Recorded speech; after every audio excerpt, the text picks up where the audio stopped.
Qual o imposto da calcinha? Imposto de renda. O que o vidro disse pra vidra? Estou vidrado em você. Qual a semelhança entre a bota e a calça? A bota a gente calça e a calça a gente bota. O relógio cumprimentou a tora. Que horas são? 8 horas.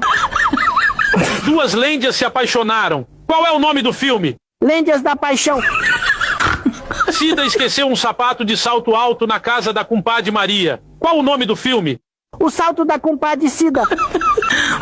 As bezerras mamaram tanto na vaca que ela morreu. Qual é o nome da banda? Mamonas Assassinas.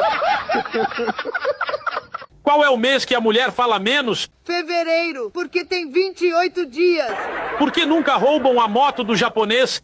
Porque ele compra Yamaha. De que lado fica a alça da xícara? Do lado de fora.